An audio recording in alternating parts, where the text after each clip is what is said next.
What is going on, guys? In today's video I will show you the top 10 best builds in Path of Exile 2. So in this guide I will give you a quick overview of each setup, then I will explain what gems and upgrades should you focus on, then as well we'll see what is the best gear and how to get it for both the leveling and mid game.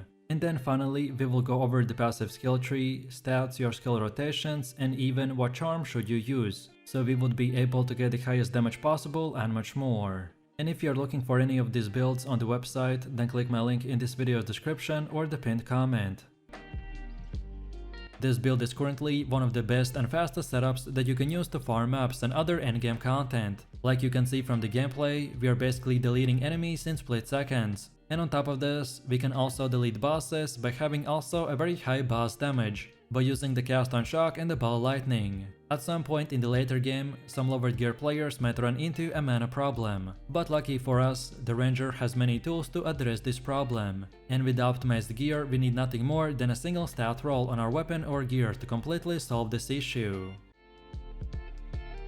This setup's main playstyle is built around using the 3 Dragon Mask, which will allow our lightning warp to build up the freeze, in order to proc a cast on freeze, with the lightning conduit which will do massive amounts of AoE damage, due to the natural shock ground which is provided by our lightning warp.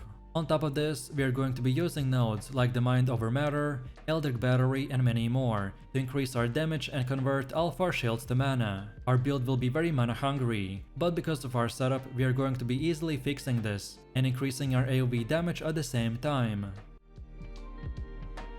This build focuses on the Flicker Strike, which generates massive amounts of frenzy charges from the combat frenzy, by freezing and electrocuting enemies, which then we can even further convert to the power charges with our Resonance Keystone. Every time we have the power charges, we want to spend them on the Flicker Strike, to basically fly through multiple screens of the enemies like you can see from the gameplay. Sometimes we get so many rapid dashes that we can get one-shotted, just by how many enemies we dash through. And that's why for defense we want to focus on building up our physical damage reduction and shield charges, which are then further doubled by our Grim Feast buff.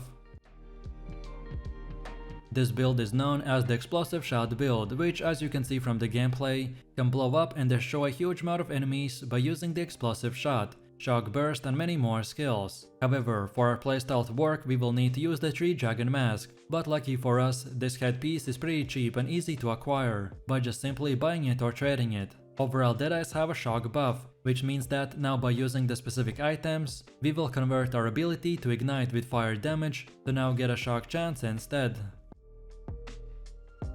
This setup is known as the Sorceress, which has one of the most visually impressive playstyles in the game, as Sorceress can paralyze and destroy monsters with a barrage of lightning. Our build has insane mobility and great speed farming potential, by shredding through maps and hardened content with ease. The Archmage with Lightning Conduit and the Spark skills together make up the bulk of our insane DPS. So if you want to fill your entire screen with the sparks of lightning and speed clear through hundreds of enemies in few seconds, then this is the one for you.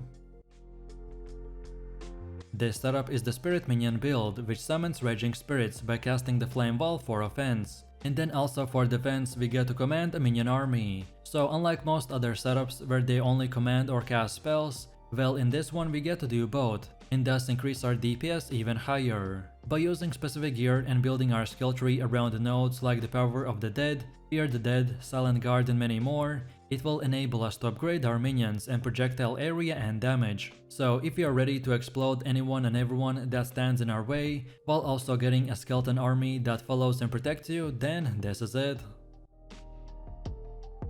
This setup is very popular because of how easy and cheap it is to get it, and also its poison damage scales from the poisonous concoction, so you don't need to worry about having the perfect damage uptime, because the poison takes care of that by itself. Your main gameplay will focus around running in a map and using anything more than just the poisonous concoction. Most monsters will die very fast, because of the poison that gets spread to them from the contagious concoction. However, in the situations where the mobs are a lot, like in the breaches, then you can use the contagion to spread the poison in even bigger area. So as you can tell, this is a very OP and spammy build.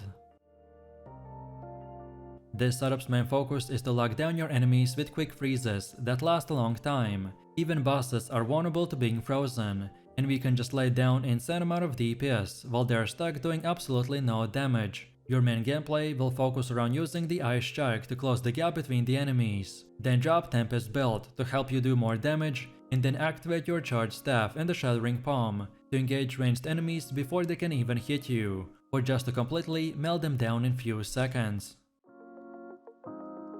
This setup's main focus is built around the galvanic shards and the shockbuster rounds that both act as the shotgun skills, which, as you can see from the gameplay, can melt a ton of enemies in split seconds. Our playstyle is built around the shock and the chain lightning, as galvanic shards have an amazing clear speed coming from the chains. Then the shockbuster rounds have an insane single target damage, but require shock, so that's why we consistently use the storm color arrow to get the crazy AoE buff and much more.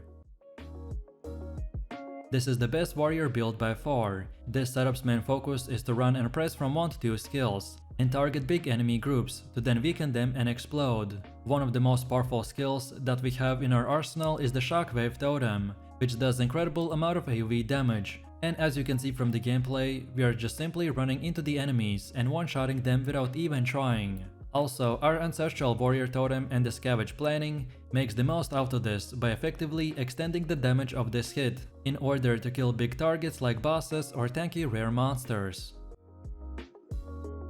This setup is known as the Bombarding Minions build that mainly uses the Skeletal Arsonist for both AoE and single target damage, while then you can further increase your DPS by casting Detonate Dead, which explodes dead enemy corpses and let us speed farm every single content in the game. This build is the best of both worlds because it combines very quick clearing speed with aggressive playstyle while also having minions that protect you, and at the endgame we will be able to reach from 15 to 13,000 energy shield, which will basically turn us into an unstoppable puppet master.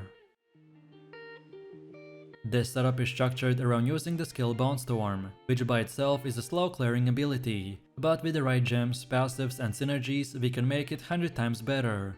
And this is exactly what we have right here. This build also has 2 variants, so going full crit chance, what I personally use for myself, or perhaps go with the Detonated Dead variant. Both of these will excel at different things, so which one you choose is up to you. The full crit chance setup excels at huge amount of damage. We won't be focusing on anything else besides the massive crits, and stacking as much life as possible, because the more life we have, the more damage we can do in return. This build is pretty much a big AoE warrior that focuses on armor breaking offensively, and then the block defensively. Our main playstyle will revolve around using the Stampede skill, which will charge our character forwards and create patches of the jagged ground, which then are exploded when the final slam portion of the ability is executed, so we will be able to basically one-shot huge amount of grouped up enemies. And on top of this, you will want to invest into the Giant's Blood Keystone, which will unlock the ability for us to use a two-handed weapon in just one hand, so then we could use a shield on our offhand. This setup's main playstyle is built around putting up a frost wall, and then blasting the enemies with the Ice Comet.